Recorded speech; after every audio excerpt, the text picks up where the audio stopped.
और झारखंड में करप्शन को लेकर नौकरशाहों पर शिकंजा लगातार कसते जा रहा है। 1 साल के भीतर 2 आईएएस जेल जा चुके हैं। ऐसे में सवाल उठ रहा है कि अब अगला नंबर किसका है।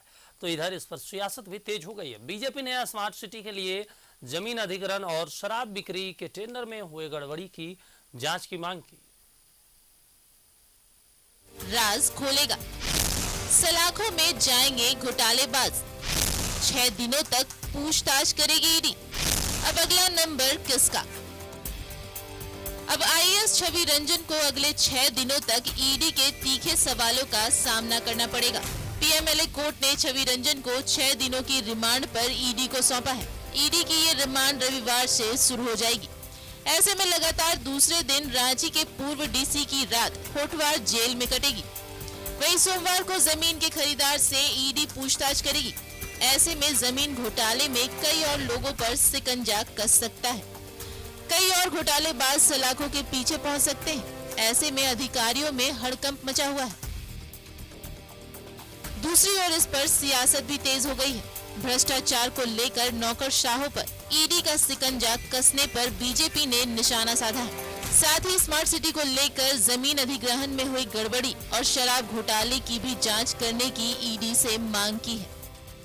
देखिए, इस प्रकार के भ्रष्टाचार राजनेता, प्रशासन के वरिष्ठ नौकरशाह, प्रिंसिपल सेक्रेटरी रैंक के ऐसे कई आईएएस और बिचौलियों के साठगांठ से इस राज्य में एक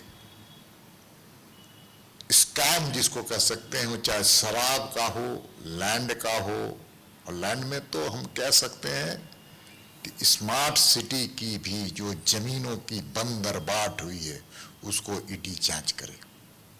बहुत ही गंभीरतापूर्वक मैं कह रहा हूं। शराब में के मामले में राज्य के राजस्व को नुकसान किया गया, उसको भी झारखंड की में जो जांच चल रही है ईडी के द्वारा, उस पर गंभीरता से विचार करते हुए उन सारे भ्रष्टाचारियों को चेहरे को उजागर करना चाहिए।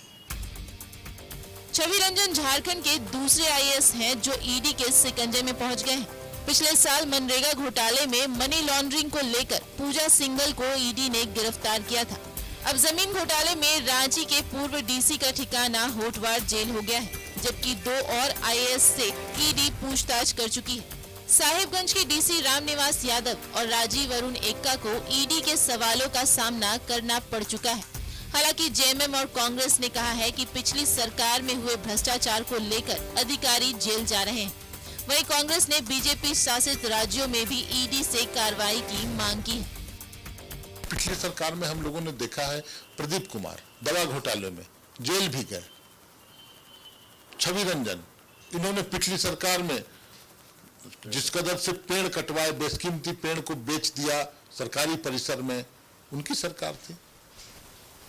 तो अधिकारी अगर बेलगाम होते हैं, अधिकारी भ्रष्ट आचरण में लिप्त होते हैं, तो सरकार का कर्तव्य बनता है और ये सरकार उसमें पीछे नहीं हटेगी। जहां भी बातें संज्ञान में आएंगी, जांच होगा निश्चित। अगर समय पर जांच करा लिया जाता, जो आज ईडी भेज रहे हैं, वो अगर अपने डबल इंजन की सरकार में भेजे होते तो कब का कायाकल्प हो जाता इस झारखंड का। और जो भारतीय जनता पार्टी शासित राज्य हैं, उसमें भी इसी तरह का ईडी का काम चले तो बहुत जगह भ्रष्टाचार खत्म हो जाएगा।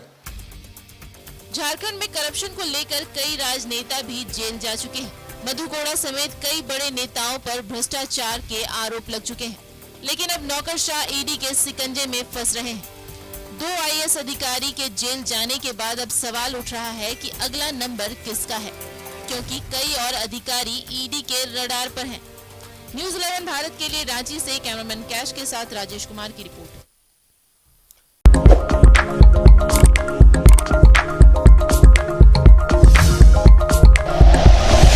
Like and share videos, subscribe करें हमारा चैनल और प्रेस करें बेल आइकॉन। न्यूज़ 11 भारत, सच है तो दिखेगा।